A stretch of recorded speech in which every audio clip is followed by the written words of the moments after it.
మనిషి ఎందుకు పుట్టాడంటే చచ్చిపోవడానికి. దీన్ని జీర్ణించుకోవాలి మనం. అందరూ బాగుండాలి, అందరూ నేను ఉండాలంటారు కదా. ఓకే, అందరూ బాగుంటేనే నేను బాగుంటాను. వైదిక సంస్కారాల్లో ఇతరుల మేలు, ఇతరుల మేలు అంటే మనం తోటి మానవులే అని అనుకుంటాం. కానీ సనాతన వైదిక ధర్మం ప్రకృతిని జ్ఞాపకం చేసుకుంటుంది. ముందు ప్రకృతి బాగుండాలి. ఎప్పుడైతే ప్రకృతి బాగుందో, మనిషి ప్రకృతికి అతీతం కాదు కదా, ప్రకృతిలో భాగమే. ప్రకృతి బాగుంటేనే మనం బాగుంటాం. కాబట్టి దీన్ని అధిభూతం అనే పదంతో వేదం చెప్తుంటది. తనకు బయట ఉన్న ప్రతీది బాగుండాలి అనే ఒక దృక్పథం సనాతన వైదిక ధర్మం చెప్తూ ఉంటది. అదంతా శాంతిమయం అవ్వాలి. ఓం దేవ్ శాంతికి, సర్వం శాంతికి, పృథ్వీ శాంతికి, రాప శాంతికి, రోషదయ శాంతికి, భూమి శాంతిగా ఉండాలి, ప్రకృతి శాంతిగా ఉండాలి, నీటి వనరులు శాంతిగా ఉండాలి, పర్యావరణం శాంతిగా ఉండాలి, అంతా శాంతిగా ఉండాలి. ఆ శాంతిమయంలో, ఆ శాంతిలో నేను కూడా శాంతిమయం అవ్వాలి. అందుకే గురుకులాల్లో, వైదిక గురుకులాల్లో ఒక మంత్రం నేర్పుతూ ఉండేవారు. శిష్యుడు ప్రతిరోజు ఒక మంత్రాన్ని చదువుతూ ఉండాలి. ఒకసారి మనం కూడా మంత్రం చదువుదాం. కృణ్వంతో విశ్వమార్యం, కృణ్వంతో విశ్వమార్యం, కృణ్వంతో విశ్వమార్యం. నేను ఆనందంగా జీవించడానికి ఈ ప్రపంచాన్ని సుఖమయం చేస్తాను. నేను ఆనందంగా జీవించడానికి ఈ ప్రపంచాన్ని సుఖమయం చేస్తాను. నేను ఆనందంగా జీవించడానికి ఈ ప్రపంచాన్ని సుఖమయం చేస్తాను. అంటే నేను బాగుండాలి అంటే ఎవరు బాగుండాలి? నేను మాత్రమే బాగుండాలా? అందరూ బాగుంటేనే నేను బాగుంటాను. అందరూ బాగుండాలి, అందరూ నేను ఉండాలంటారు కదా. ఓకే, అందరూ బాగుంటేనే నేను బాగుంటాను. అందరూ బాగుంటే నేను బాగుంటాను. ఒక ఆయన చాలా బాగా డ్రైవింగ్ వచ్చు, మందు అలవాటు కూడా లేదు, ఆయనకి మద్యం అలవాటు కూడా లేదు, చాలా బాగా చేస్తాడు డ్రైవింగ్. ఆయన 40-45 ఆ రేంజ్లోనే వెళ్తాడు ఆయన.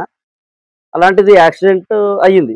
యాక్సిడెంట్ అయిందంటే ఏంటి సార్, ఆయనకి డ్రైవింగ్ చాలా బాగా వచ్చండి, డ్రైవింగ్ చాలా బాగా చేస్తాడు, మద్యం అలవాటు కూడా లేదండి, చాలా బాగా చేస్తాడు డ్రైవింగ్ అన్నారు.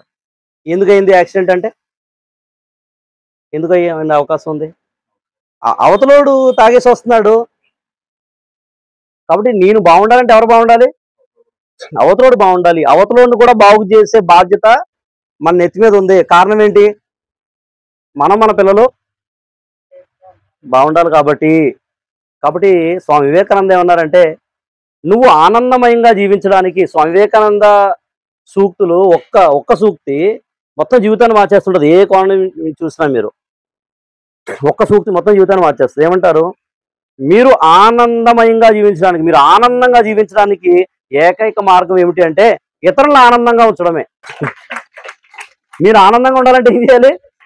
మీరు ఆనందంగా ఉండాలంటే ఇతరులను ఆనందంగా ఉంచాలి. మీ మధ్య ఇప్పుడు ఎందుకు మేము ఇక్కడ ఈ బర్త్డే విషెస్ ప్రోగ్రామ్ ఎందుకు పెట్టుకున్నాం? ఈ బర్త్డే ప్రోగ్రామ్ ఎందుకు పెట్టుకున్నాం? ఎవరి ఆనందం కోసం? ఇది మా ఆనందం కోసం. మీరు ఆనందంగా ఉంటే మేము ఆనందంగా ఉంటాం. ఇతరుల ఆనందంలోనే మా ఆనందం వెతుక్కునే వ్యక్తులు మేము. దీన్నే బ్రహ్మదేవ సత్సంగం ఏమంటదంటే భావాద్వైతం అంటది. అందరికీ ద్వైతం, అద్వైతం, విశిష్టాద్వైతం, శైవం, వైష్ణవం, శాక్తి అని తెలుసు. బ్రహ్మదేవ సత్సంగం ఏమంటదంటే భావాద్వైతం అని చెప్తుంది. భావాద్వైతం ఏంటి? భావాద్వైతం అంటే ద్వైత, అద్వైత, విశిష్టాద్వైత, వైష్ణవ, శైవ, శాక్తేయాల సారం భావాద్వైతం. వాటన్నిటి సారం భావాద్వైతం. ఇతరుల ఆనందంలో నీ ఆనందం వెతుక్కో, ఇతరుల కష్టాన్ని నీ కష్టంగా భావించు. ఈశ్వరుని ఇష్టమే నా ఇష్టం, ఈశ్వరుని అయిష్టమే నా అయిష్టం, ఇతరుల కష్టమే నా కష్టం, ఇతరుల ఆనందమే నా ఆనందం. కాబట్టి అంతా శాంతిమయం అవ్వాలి, అప్పుడే నేను శాంతిగా ఉంటాను. కాబట్టి అన్నిటినీ శాంతిమయం చెయ్యి అనే శాంతి మంత్రాలు మనం ఇక్కడ చూస్తాం. మనిషి దశలు ఎన్ని దశలు ఉంటాయి అంటే మనిషికి 4 దశలు ఉంటాయండి. ఇదంతా మనం మైండ్లో రాసుకోవాలి. 4 దశలు ఉంటాయి. మనిషి జీవితం ఎన్ని దశలమ్మా? 4 దశలు. ఓకే, 4 దశలు ఉంటాయి. ఒక దశ ఏముంటది అంటే ఏమీ లేని దశ. ఒక దశ ఏంటి? ఏమీ లేని దశ. ఇంకో దశ తాత్కాలికంగా ఉండే దశ. ఒక దశ ఏంటి చెప్పాలి? ఏమీ లేని దశ. ఏంటిది? ఏమీ లేని దశ. రెండో దశ తాత్కాలికంగా ఉండే దశ. మూడో దశ తాత్కాలికంగా లేని దశ. మూడో దశ ఏంటి? నాలుగో దశ శాశ్వతంగా ఉండే దశ. కొంచెం కన్ఫ్యూజ్ అవ్వద్దు, చాలా జాగ్రత్తగా వింటే చాలా హై ఫిలాసఫీ ఇది. ఒకటేంటి? ఏమీ లేని దశ. ఏమీ లేని దశ. మీకు ఎగ్జాంపుల్ చెప్తే మీకు అర్థమైపోతుంది. ఓకే, ఒకటి ఏమీ లేని దశ. ఇప్పుడు మీ వయసు 30 సంవత్సరాలు అనుకుందాం. 30 సంవత్సరాలు అనుకుందాం మీ వయసు. 29 సంవత్సరాలు వెనక్కి వెళ్తే మీ వయసు ఎంత? ఎంత? సంవత్సరం. సంవత్సరం సంవత్సరం వయసు మీకు. ఓకే, ఇప్పుడు మీ సంవత్సరం పిల్లల మాట మీరు అందరూ. 11 నెలలు వెనక్కి వెళ్తే మీ వయసు ఎంత? నెల. ఓకే. 29 రోజులు వెనక్కి వెళ్తే 1 రోజు. 23 గంటలు వెనక్కి వెళ్తే 2 గంటలు వెనక్కి వెళ్తే నువ్వు లేని దశ. నువ్వు లేని దశ అనేది ఒకటి గడిచింది. వేదం ఏం చెప్తుందంటే మనిషికి లేని దశ అనేది ఒకటి ఉంది. ఓకే. రెండో దశ ఏంటి? తాత్కాలికంగా ఉండే దశ. తాత్కాలికంగా ఉండే దశ ఎన్నాళ్ళు ఉంటాడు మనిషి? మనిషి జీవితం చెప్పండి. 1000 సంవత్సరాలు, 2000 సంవత్సరాల? ఎంతకాలం బతుకుతాడు మనిషి? ఎంతమ్మా? 80. ఆయుర్దాయం ఏంటంటే ప్రస్తుతం అన్నీ బాగుంటే 60. ఓకేనా? ఎదరోడు కూడా బాగుంటే 60. అది 60 అనుకుందాం. 60 అనుకుందాం. ఏమండి? ఎదరో కూడా బాగోపోతే చెప్పాం ఇంక అది. సరే, ఇప్పుడు రెండో దశ ఏంటి? ఇది మనది వాటిది తాత్కాలికంగా ఉండే దశ. ఇక్కడ 30, 50, 60, 70 ఎంతైనా సరే. ఎంత? శాశ్వతమా తాత్కాలికమా? తాత్కాలికం. దీన్ని మనం జీర్ణించుకోలేదు ఇది. నేనే జీర్ణించుకోలేకపోతున్నాను. నాకు పరిచయమైన 2-3 నెలల్లో నేనే జీర్ణించుకోలేదు. నాతో కూడా ఉండేవాళ్ళు లేరంటే ఇప్పుడు మీ వల్ల అది అవ్వదు అది. కానీ ఒక విషయం జ్ఞాపకం చేసుకోవాలి. అది ఏంటది? ఈ దశ ఏంటి? ఈ దశ ఉంది కదా, ఏ దశ ఇది? తాత్కాలికంగా ఉండే దశ. ఈ లోకం నుంచి ఎవరో వెళ్ళిపోయారు. కొంతమంది 60కి వెళ్ళిపోతారు, కొంతమంది 50కి వెళ్ళిపోతారు, కొంతమంది 40కి వెళ్ళిపోతారు, కొంతమంది 30కి వెళ్ళిపోతారు. కానీ వెళ్ళిపోవడం కన్ఫామా కాదా? ఏమండి? కన్ఫామా? కాకినాడ నుంచి రాజమండ్రి బస్సు ఎక్కాం. కొందరు సామర్లకోటలో దిగాలి, కొందరు పెద్దాపురంలో దిగాలి, కొంతమంది రంగంపేటలో దిగాలి, కొంతమంది రాజానగరం దిగాలి, కొంతమంది రాజమండ్రిలో దిగుతారు. మళ్ళీ నెక్స్ట్ డే మళ్ళీ కలుస్తామా? జాబ్లో మళ్ళీ కలవమా? అయ్యో మీరు సామర్లకోట దిగిపోతే కుదరదండి, మీరు నాతో పాటు రాజమండ్రి రావాలనుకోండి. ఆయన కూడా రాజమండ్రి వస్తాడు, మళ్ళీ ఆయన దింపడానికి మళ్ళీ మీరు కూడా మళ్ళీ సామర్లకోట రావాలి. అయ్యో మీరు దిగిపోతున్నారని చెప్తే మీరు ఇలా తిరుగుతూనే ఉండాలి. ఇంకా అర్థమవుతామని చెప్పేది. దిగడం మాత్రం కన్ఫర్మ్. సామర్లకోటలో దిగకపోతే పెద్దాపురంలో ఉన్నా సరే ఆవిడ దిగుతుంది, ఆయన దిగుతాడు. లేకపోతే రంగంపేటలో అన్నా దిగుతుంది, లేకపోతే రాజనగరంలో ఉన్న ఆయన దిగిపోతాడు. లేదు మీ తోడుగా రాజమండ్రి వరకు రావాలంటే ఏంటి పరిస్థితి? ఏం చేయాలి? ఆయన కూడా రాజమండ్రి వస్తాడు, ఆయన దింపడానికి మళ్ళీ మీరు వెనక సామర్లకోట వస్తారు, మళ్ళీ ఆయన దింపడానికి మళ్ళీ మీరు రాజమండ్రి వెళ్ళాలి. ఇక ఇదే ఉంటుంది ప్రయాణం. కాబట్టి నేను చెప్పే విషయం మీకు అర్థమవుతుందా? ఒక దశ ఏంటి? మనందరికి గడిచింది ఆ దశ. ఏ దశది? ఏమీ లేని దశ. మొత్తం ప్రకృతికి అప్లై చేయండి, మొత్తం అప్లై చేయండి. ఈ మామిడి చెట్టు ఉంది, ఇది ఉంది, ఇది రెండో దశలో ఉంది. ఇది లేని దశ ఒకటి ఉందా లేదా? ఈ చెట్టు వయసు 50 సంవత్సరాలు అన్నారు. వెనక్కి వెళ్ళిపోతే సేమ్ మనలాగే వెనక్కి వెళ్తే లేని దశ అనేది ఒక చెట్టుకు ఉందా లేదా? ఇది ఉన్న దశ ఉంది కదా మనలాగా. అలాగే దీన్ని లేని దశ ఒకటి ఉంటుందా ఉండదా? ఈ మూడో దశ ఏమిటి అంటే లేని దశ ఒకటి ఉంటుంది. ఎంతకాలం లేని దశ?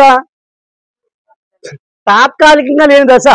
ఇప్పుడు మనతో ఉన్న వాళ్ళు ఇప్పుడు మనతో లేరు అంటే శాశ్వతంగా లేనట్ట? తాత్కాలికంగా లేరా? తాత్కాలికంగా లేరు. మీరు చాలా విశాలంగా బ్రాడ్గా ఆలోచించే వ్యక్తులు కాబట్టి తాత్కాలికంగా కూడా లేదనుకోవద్దు. ఆవిడ పనులతో ఇక్కడ కదా ఉంది, ఆవిడ మనతోనే కదా ఉంది. అదే కామన్గా మనం చెప్పుకోవాలనుకుంటే కనుక లేని దశ అనేది ఒకటి ఉంటుంది. లేని దశ ఒకటి ఉంది. తాత్కాలికంగా ఉన్న దశ మన నడుస్తుంది, తాత్కాలికంగా లేని దశ ఒకటి ఉంటుంది. అంటే ఈ లోకం నుంచి భౌతికంగా దూరం అవ్వడం అంటాం. అది జరుగుతుంది, ప్రతి ఒక్కరికి జరుగుతుంది. అబ్బాయి లేదండి నేను ఉంటానండి అంటే కుదరదు. ఎప్పుడైనా కుదిరితే ఇక్కడ మనం టీచింగ్ ఫీల్డ్లో ఉన్నారు కాబట్టి మన వాళ్ళు పిల్లలకి యక్ష ప్రశ్నలు మన పుస్తకం చూపించాను. జస్ట్ 36 రూపీస్ బుక్ అది. యక్ష ప్రశ్నలు మొత్తం జీవిత పాఠాన్ని నేర్పే పుస్తకం. ఒక 20 పేజీలు ఉంటాయి అంతే. మొత్తం 20 పేజీల్లో మొత్తం జీవితం దాంట్లో ఉంటుంది. దాంట్లో ధర్మరాజుకి యక్షుడికి మధ్య జరిగే చర్చ ఉంటుంది. చాలా అద్భుతం, చాలా అద్భుతం. అమ్మ బాబోయ్, ఆ ఫిలాసఫీ చాలా high philosophy. One word answer చెప్పాలి, వన్ వర్డ్ లో ఆన్సర్ ఇవ్వాలి, కరెక్ట్గా ఇవ్వాలి. దీని వెనక చాలా పెద్ద చరిత్ర ఉంది, ఒకసారి మనం మాట్లాడుకుందాం. ఒక రాంగ్ ప్రశ్న ఆన్సర్ ఇచ్చినా సరే, ఒక రాంగ్ ఆన్సర్ ఇచ్చినా అక్కడ నలుగురు అక్కడ తమ్ముళ్ళు ఉన్నారు, వాళ్ళు మరి తిరిగి బతకరు, వాళ్ళు కరెక్ట్గా చెప్పాలి. ఒక ప్రశ్నలో మళ్ళీ 5-6 ప్రశ్నలు కలిసి ఉంటాయి, మళ్ళీ అన్నిటికంటే విశాలమైంది ఏంటి, అన్నిటికంటే బరువైంది ఏంటి, అన్నిటికంటే ఎత్తు అయింది ఏంటి, ఇవన్నీ కలిపి ఒక ప్రశ్న మాట. వీటన్నిటికని మళ్ళీ ఒక్క ఆన్సర్ ఇవ్వాలి, పర్ఫెక్ట్గా ఆన్సర్ ఇవ్వాలి. అలాంటి ప్రశ్నలో ఒక ప్రశ్న, అన్నిటికంటే వేగమైంది ఏంటి అని యక్షుడు అడిగినప్పుడు ధర్మరాజు చెప్పాడు, అన్నిటికంటే వేగమైంది ఏంటి అంటే ఆన్సర్స్ ఎలా ఉంటాయో చెప్తున్నాను. అన్నిటికంటే వేగమైంది ఏంటి? బుల్లెట్ ట్రైనా, వందే భారత్? ఏంటిది? మనస్సు వెళ్ళినంత వేగంగా ఈ సృష్టిలో మరొకటి ప్రయాణం చేయలేదు. అమ్మ అన్నాను, వెంటనే మీ అందరికి మీ అమ్మ గుర్తొచ్చింది, అవునా కదా? ఎంత వేగంగా వెళ్ళిపోయారు చూడండి. చెల్లి అన్నాను, మీరు ఎంత దూరం వెళ్ళిపోయారు. అక్క అన్నాను, ఎంత దూరం వెళ్ళిపోయారు చూడండి. ఆ పదంలో మీరు ఎక్కడికో ప్రయాణం చేసేసారు. అన్నిటికంటే ఆశ్చర్యకరమైంది ఏమిటి అని అడిగాడు యక్షుడు. అన్నిటికంటే ఆశ్చర్యకరమైంది ఏమిటి అనగానే వెంటనే ఆన్సర్, అన్నిటికంటే ఆశ్చర్యకరమైంది ఏంటంటే, ఎవరైనా చనిపోయినప్పుడు అయ్యో పాపం అని అంటాడు మనిషి, ఈడేదో శాశ్వతంగా ఉన్నట్టు. ఎవరైనా చనిపో అయ్యో పాపం చనిపోయారా, ఈడే ఎన్నాళ్ళు, ఈడికి సీటు ఎన్నాళ్ళకి రిజర్వేషన్ చేసుకున్నాడు, నెక్స్ట్ మినిట్ ఉంటాడో లేదో తెలియదు, కానీ ఈడేమంటాడు అయ్యో పాపం చనిపోయాడా. ఏంటది? ఒక విషయం బాగా మీరు మైండ్లో రాసుకోండి, ఈ ఫిలాసఫీ బహుశా మీరు ఎక్కడ వినుండరు. నా చతుర్వేద అధ్యయనంలో పరమేశ్వరుడు నాకు తెలియజేసిన విషయం ఏమిటంటే, మనిషి ఎందుకు పుట్టాడు అని అడిగితే నేను ఎప్పుడు ఇచ్చే ఒకటే ఆన్సర్, మనిషి ఎందుకు పుట్టాడు అంటే చచ్చిపోవడానికి. దీన్ని జీర్ణించుకోవాలి మనం. మనిషి నువ్వు ఎందుకు పుట్టావయ్యా? ఈ లోకం నుంచి వెళ్ళిపోవడానికి. వెళ్ళిన తర్వాత నేను మోక్షంలో ఉండడం కోసం ఇక్కడ ఏం చేయాలి? ఓకే, అది వేరే సబ్జెక్ట్. నువ్వెందుకు పుట్టావు? ఎందుకు పుట్టారు మీరు? చనిపోవడానికి. మొన్న ఒక ఇంటర్వ్యూ చూశానండి, అద్భుతమైన, అదే చిన్న యాక్టర్ అనుకున్నాను నేను, ఆయన జనరల్ అనుకున్నాను. పరమేశ్వరుడు మిమ్మల్ని ఏదైనా ఒక కోరిక అడిగితే మీరేం కోరుకుంటారంటే, నా మృత్యు కోరుకుంటాను అన్నాడు. ఏంటి మంచి హై స్టేజ్లో ఉన్న వ్యక్తి, మీకేం లోటు అంటే, ఏం లోటు కాదు, వెళ్ళిపోవడానికే కదా వచ్చాను, అదే త్వరగా వెళ్ళిపోతే బాగుంటుంది కదా అంటున్నాడు. ప్రతి ఒక్కరూ వెళ్ళిపోవడానికే వచ్చాం. కాబట్టి 3వ దశను జీర్ణించుకోవాలి. మొదటి దశ ఏంటి? ఏమీ లేని దశ. రెండవది తాత్కాలికంగా ఉన్న దశ. రాత్రి పడుకుంటే పొద్దున్న లేచామా లేదనేది గ్యారంటీ లేదు, అలాంటి దాంట్లోనే తాత్కాలిక దశ. ఇక్కడి నుంచి ఎవరైతే మన నుండి దూరం అయ్యారో వాళ్ళు శాశ్వతంగా లేని దశ, తాత్కాలికంగా లేని దశ. తాత్కాలికంగా లేరు, మళ్ళీ కలిసే ఒకటి ఉంది, ఒక ప్రోగ్రాం ఉంది, ఒక గ్రాండ్ ప్రోగ్రాం కోసమే పరమేశ్వరుడు మనల్ని పుట్టించాడు. 4వది ఏంటి? మళ్ళీ 4వది తాత్కాలికంగా ఉండే దశ, శాశ్వతంగా ఉండే దశ. శాశ్వతంగా ఉండే దశ, దాన్నే మోక్షం లేదా బంధం అన్నాడు. ఇక్కడ మంచి పనులు చేసుకుంటే అక్కడ నువ్వు శాశ్వతమైన మోక్షంలో నువ్వు ఉంటావు. నువ్వు చెడ్డ పనులు చేస్తే శాశ్వతమైన బంధానికి నువ్వు గురైపోతావు. 4వది ఒకటి ఉంది. కాబట్టి మంచి పనులు చేసుకుంటూ ఈ 3వ దశలో ఎవరైతే ఉన్నారో, ఈ 2వ దశ వాళ్ళు ఏడవకూడదు. ఏం చేయాలి? మళ్ళీ మనం కలుస్తాం కదా 4వ దశలో, మళ్ళీ ఒక మీటింగ్ ఉంది, ఆ మీటింగ్ మళ్ళీ ఎక్కడ ఉంటుంది? ఈ 3వ దశలో ఉన్న వాళ్ళు 2వ దశలో ఎలాంటి మంచి పనులు చేసి వెళ్ళారు మనకు తెలుసు కదా. ఈరోజు మనం అందరం నడుస్తున్నామంటే ఎంత గైడెన్స్ మనకి ఇచ్చి వెళ్ళారు కదా, మళ్ళీ ఒక స్ఫూర్తి నింపి వెళ్ళారు కదా. కాబట్టి మనం 2లో ఉన్నాం, మా తల్లి ఎక్కడుంది? 3లో ఉంది.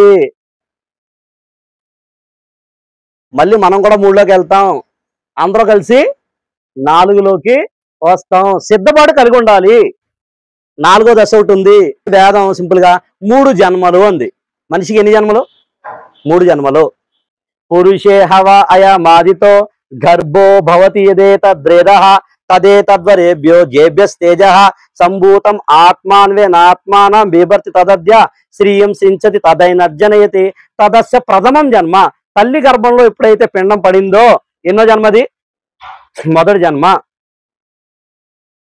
స భావైత్రి భవాయితవ్య భవతి తం శ్రీగర్భం బిభర్తి సోగ్రే ఏవం కుమారం జన్మనోగ్రేది భావయతి ఆత్మేనమేవ తద్భావయతి ఏషాం లోకానం సంతత్య ఏవం సంతతి హిమే లోకస్య దశ ద్వితీయం జన్మ.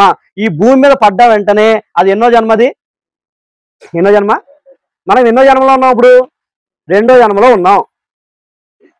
ఆ తర్వాత ఇంకో జన్మ ఉంది.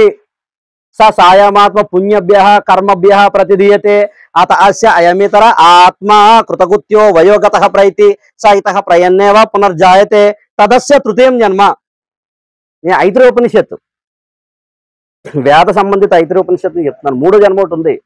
ఈ రెండో జన్మలో ఎవరైతే మంచి పనులు చేస్తూ ఉన్నారో, ఎవరైతే ఈ రెండో జన్మలో పరమేశ్వరుడితో సంబంధాన్ని కలిగి ఉన్నారో వారు మూడో జన్మలో సో సాయమాత్మ పుణ్యభ్య కర్మభ్య ప్రతిదీయతే ఆ మూడో జన్మలో శాశ్వత మోక్షంలో ఉంటారు.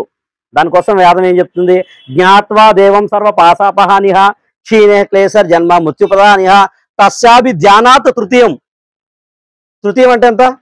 మూడు. తస్యాభి ధ్యానాత్ తృతీయం దేహభేదే విశ్వైశ్వర్యం కేవలం అప్తకామః.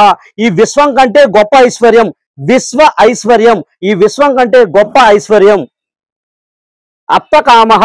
ఈ రెండో జన్మలో తీరని కోరికలన్నీ, అప్తకామః తీరని కోరికలన్నీ, ఈ విశ్వం కంటే గొప్ప ఐశ్వర్యం ఒకటి ఉంది. ఎక్కడ? తృతీయం, మూడో జన్మలో. అది మీకు లభించాలంటే అక్కడ మనం ఈ లోకంలో ఎవరినైతే మిస్ అయ్యామో వాళ్ళతో మళ్ళీ మనం కలవాలి అంటే ఈ లోకంలో మనం చేయాల్సిన 2 పనులు వేదం చెప్తుంది. ఎన్ని పనులు? 2 పనులు. ఈ జన్మలో ఎన్ని పనులు చేయాలి మనం? ఈ జన్మ సార్థకం అవ్వాలంటే ఎన్ని పనులు చేయాలి? ఇక్కడ 2 పనులు చేయాలి. దీనికి 100 పనులు 80 పనులు 70 పనులు చెప్పేవాళ్ళు ఉన్నారు. అన్ని పనుల్ని కలిపి బ్రహ్మధ్యాన సత్సంగం 2 పనులుగా చెప్తుంది. ఈ 2లోనే అన్ని ఉన్నాయి. మీరు ఏదైనా 1000 పనులు తీసుకురండి, ఆ 1000 కూడా 2లోనే ఉంటాయి. 2 పనులు ఏంటది అంటే ఉన్నంతలో దానం, ఉన్నంత వరకు ధ్యానం. దానం మరియు ధ్యానం సర్వ వేదాల సారం ఇది. నీకు ఉన్నంతలో ఇతరులు దానం చేయి. నువ్వు బతికి ఉన్నంత వరకు, నీకు ఉన్నంతలో ఇతరులు దానం చేయి. నువ్వు బ్రతికి ఉన్నంత వరకు పరమేశ్వరుని మనసుతో ధ్యానం చేయండి. ఎప్పుడైతే పరమేశ్వరు మనసుతో మీరు కనెక్ట్ అయిపోతారో శాశ్వత జన్మ అనేది ఒకటి ఉంది. దాన్ని మనం అన్నాం శాశ్వతంగా ఉండే ఒక లోకం ఉంది. ఈ లోకంలో మనం మిస్ అయిన వాళ్ళందరితో కూడా మనం అక్కడ చాలా హ్యాపీగా జాలీగా చాలా అద్భుతంగా ఉంటుంది. ఎప్పుడైనా ఒకసారి మనం కూర్చున్నప్పుడు మనం మోక్షం స్వర్గం అంటున్నాం కదా, అది ఎలా ఉంటుంది, వేదాల నుంచి ఉపనిషత్తులు ఎలా ఉంటుంది అనేది ఒక సెషన్లో మనం మాట్లాడుకున్నాం. చాలా రమణీయంగా ఉంటుంది మోక్షం అనేది. అలానే బంధం అనేది కూడా చాలా భయంకరంగా ఉంటుంది. అపరిచితుడు ఇలాంటి కొన్ని మూవీస్లో చూపిస్తూ ఉంటారు కదా, గరుడు పురాణం, అందులో చూపించింది 1% అసలు బంధం అనేది వేరేగా ఉంది. రెండో జన్మలో ఎవరైతే ఈ జన్మలో ఇతరులను హింసిస్తూ ఉంటారో, ఇతరుల హక్కులు కాజేస్తూ ఉంటారో, ఇతరులను ఇబ్బంది పెడుతూ ఉంటారో, ఇతరులను యాతన పెడుతూ ఉంటారో వారు శాశ్వతమైన బంధంలో వాళ్ళు పడిపోతారు. కానీ ఈ రోజు మనం ఎవరి బర్త్డే అయితే మనం చేసుకుంటున్నామో, ఎవరి బర్త్డే సెలబ్రేషన్స్ చేసుకుంటున్నామో ఆ తల్లి అందరిని ప్రేమించే తల్లి, అందరిని ఆప్యాయంగా మేలు చేసే తల్లి. ఇప్పుడు ఆవిడ ఏ స్టెప్లో ఉంది? ఆవిడ ఏ జన్మలో ఉంది? ఆవిడ దశల పరంగా చూస్తే ఆవిడ ఏ దశలో ఉంది? ఏ దశ? 3వ దశలో ఉంది. ఇక్కడ నుంచి శాశ్వతంగా లేని దశ ఇది. అంతే. పరమేశ్వరుడి దగ్గర అందరూ హాజరవుతాం. మనం చెప్తుంటాం కదా, చిత్రగుప్తుడు అంటాం కదా. చిత్రగుప్తుడు అంటే ఎవరు? అల్లు రామలింగయ్య. ఏమా? చిత్రగుప్తుడు. చిత్రమును గుప్తపరిచేవాడు. రికార్డింగ్, మనం చేసే ప్రతి పని రికార్డ్ అవుతుంది. అది పరమేశ్వరుడు మళ్ళీ మనకు చూపిస్తాడు. అప్పుడు మనమే జడ్జి, మనమే. పరమేశ్వర, నా సినిమా నాకు అర్థమైపోయింది, నేను ఎక్కడికి వెళ్ళాలని చెప్పి ఆడే వెళ్ళిపోతాను. అంతే. ఇంకా దేవుడు ఎవరిని నరకంలో వేయడు, దేవుడిని ఎవరు స్వర్గంలో వేయడు. ఈ సినిమా చూసి ఈడు వెళ్ళిపోతాడంట. ఇంత దుర్మార్గున్నా నేను ఉండాల్సింది ఎక్కడైనా అక్కడ పోతాడు. నేను నీ అనుగ్రహంతో ఈ పుణ్యాలు చేశానా, నువ్వు సెలవిస్తే ఇందులో ఉంటాను, నువ్వు సెలవివి, నువ్వు సెలవిస్తే మోక్షానికి వెళ్తాను అంటే పరమేశ్వరుడు అంటాడు, నీ సెలవివ్వడం కాదు, నువ్వు చేసుకుని మంచి పనులకు కానీ వెళ్ళు. నువ్వు మంచి పనులు చేసుకున్నావు, నువ్వు వెళ్ళు. నీవు ఉన్నంత ఇతరులకు దానం చేసావు, నువ్వు ఉన్నంత వరకు నాతో సంబంధాన్ని కలిగి ఉన్నావు. ధ్యానం అంటే ఏమీ లేదు. మీరు చేసే ప్రతి పని ముందు పరమేశ్వరుని తలుచుకోవడం, మీరు చేసే ప్రతి పని లోపల చూసుకోవడం. నీ చేస్తున్న రైటా రాంగా, రైట్ అయితే చేయండి, రాంగ్ అయితే వదిలేండి. ఇదే ధ్యానం అంటే. ధ్యానం అంటే పరమేశ్వరుడితో మాట్లాడడం, నీతో నువ్వు మాట్లాడుకోవడం. నేను చేసే పని ఓ పని, ఆ రైట్ అయితే చెయ్యి, నీ అంతరాత్మ చెప్తే, రాంగ్ అయితే వదిలే. ఇదే ధ్యానం. కాబట్టి ఈరోజు మన మధ్య ఎవరైతే భౌతికంగా తాత్కాలికంగా దూరంగా ఉన్నారో వాళ్ళు మళ్ళీ ఒక మీటింగ్ ఉందా లేదా, మళ్ళీ ఒక గ్రాండ్ మీటింగ్ ఒకటి పరమేశ్వరుడు ఏర్పాటు చేస్తాడు. ఎలాంటిది? నమ్మశక్యమా అంటే ఏమీ లేని దశ ఒకటి ఉంది కదా, ఆ దశ నుంచి తాత్కాలిక దశ ఒకటి కనబడుతుంది కదా, తాత్కాలికంగా లేని దశ ఒకటి కనిపిస్తుంది కదా. ఈ మూడు మన కళ్ళ ముందు కనిపిస్తున్నప్పుడు నాలుగు నమ్మాలా వద్దా? ఈ మామిడి చెట్టు అంటే 50 సంవత్సరాల క్రితం లేదండి అంటే లేదా? లేదంటారు ఏంటండి? నమ్ముతున్నాం లేదా మనం? నిజమా కాదా? నిజం. లేని దశ ఒకటి ఉంది, ఇప్పుడు ఉన్న దశ ఒకటి ఉంది. ఈ మామిడి చెట్టు మళ్ళీ లేని దశ ఒకటి ఉంటుందా ఉండదా? దీనికి అంతం ఉంటుందా ఉండదా? మళ్ళీ ఉంటుంది. నిజంగా అంతమైపోయినట్టనా? ఆ మామిడి పండు తిన్న వాళ్ళు ఎవరో టెంక ఎక్కడ వేసిండే మళ్ళీ చెట్టు వస్తుందా లేదా? ఒక విషయాన్ని మాత్రం ఫుల్ క్లారిటీతో ఉండండి. మన మధ్య తాత్కాలికంగా ఎవరైతే లేరు అనుకుంటున్నా వాళ్ళ పనులతో ఉన్నారు. ఎలా ఉన్నారు? వాళ్ళ పనులతో మన మధ్య ఉన్నారు, వాళ్ళ ప్రభావాలతో మన మధ్య ఉన్నారు. మీరు చూడగలిగితే వాళ్ళు చేసిన మంచి పనులు మనకి కనిపిస్తూనే ఉంటాయి. మరి ఈ సందర్భంగా మీరు అందరూ కూడా మా చెల్లి కోసం మీరు అందరూ పరమేశ్వరుని స్మరించండి, పరమేశ్వరుని ధ్యానించండి. ఆమె శాశ్వత మోక్షంలో పరమేశ్వరుని చెంతన ఎల్లప్పుడూ ఉండాలి.